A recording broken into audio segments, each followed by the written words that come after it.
उसका हिंदी में अनुवाद बताएं तो।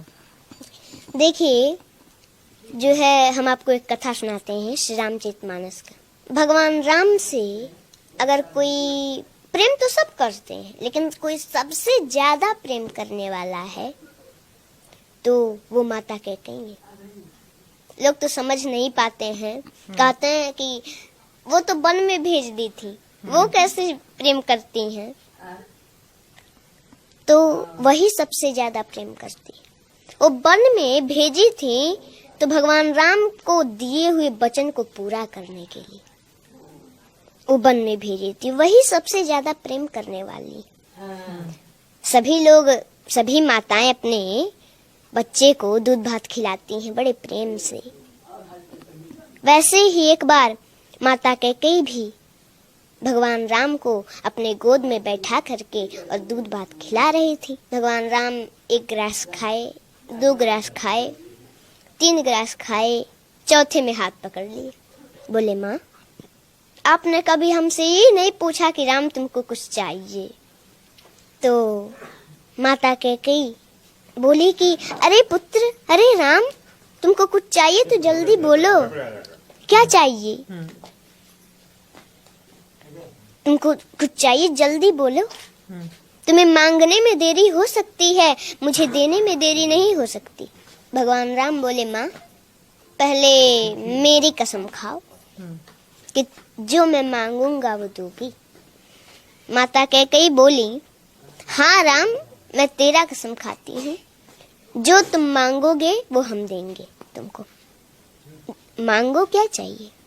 भगवान राम बोले, माँ, लेकिन जो मैं मांगने जा रहा हूँ अगर वो आप दे दोगी तो संसार में कोई भी आपका नाम, अपने बच्ची का नाम नहीं रखेगा।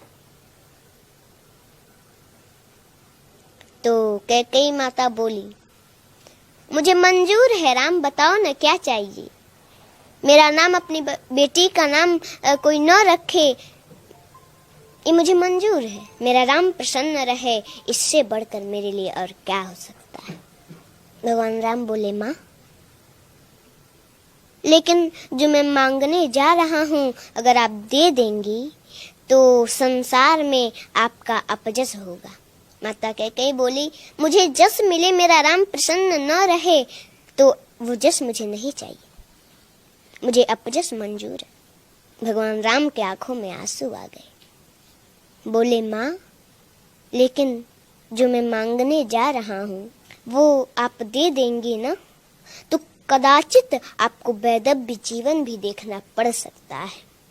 माता कैकेयी जब ये सुनी मौन हो गई। आप ही बताइए, कोई भी भारतीय स्त्री हो तो उसको ये बात तो खटकती है। मौन हो गई माता कैकेयी।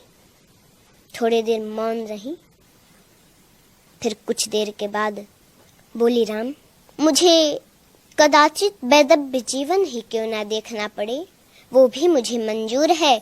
बताओ तुम्हें क्या चाहिए?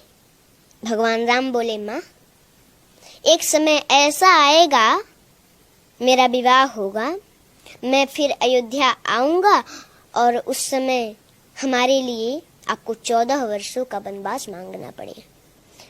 जब कैकेयी माता वनवास सुनी तो तुरंत धड़ाम से गिर पड़ी, जमीन पर बेहोश हो गई। भगवान राम ने जल से छींटा मारे तो कुछ देर के बाद होश आया। उठ के बैठी, थोड़ी देर मौन है, फिर बोली, राम, रो रही हैं? बोली, राम, देखो, मुझे अपजस भी मंजूर है, मेरा नाम, अपनी बेटी का नाम संसार में कोई न रखे, ये भी मंजूर है। कदाचित तो ना देखना पड़े, वो भी मुझे मंजूर है, लेकिन मेरा राम मुझसे दूर रहे, ये मुझे कदाचित मंजूर नहीं है। राम, मैं तुम्हारे बिना 1 मिनट नहीं रह पाती। तुमने 14 वर्ष सोच भी कैसे लिया? राम, ये वरदान वापस ले लो, मैं नहीं दूंगी, मैं नहीं दे सकती है वरदान। भगवान राम बोले, माँ,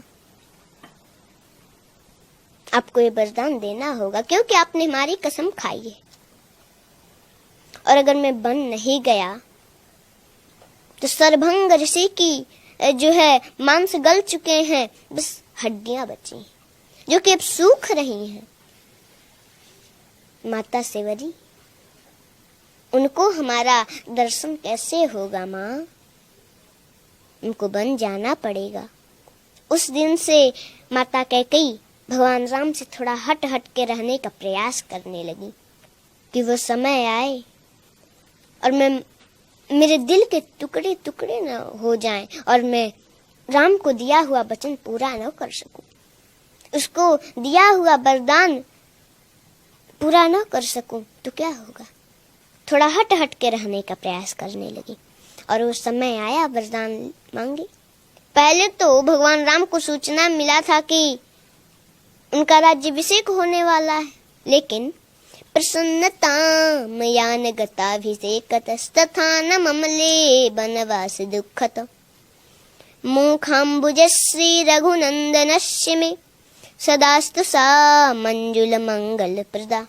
जब भगवान राम को ये सूचना मिली कि उनका राज्याभिषेक होने वाला है तो उनके मुख पर प्रसन्नता नहीं थी, लेकिन पुनः उसके अगले दिन उनको सूचना मिल गई कि 14 वर्षों का वनवास मिल गया, तो उनके मुख पर थोड़ा सा उदासी भी नहीं थी। उस समय तो प्रसन्न हो रहे हैं कि अरे पिताजी ने हमको अयोध्या का राज नहीं, पिताजी ने मोहि कानन राजू, पिताजी ने मुझे अयोध्या का राज नहीं, मुझे तो जंगल का राजा बना दिया। वो तो प्रसन्न हो रहे हैं और उस समय उपदेश देते हैं कि कोई भी परिस्थिति हो उसमें प्रसन्न रहना चाहिए, हंसते रहना चाहिए।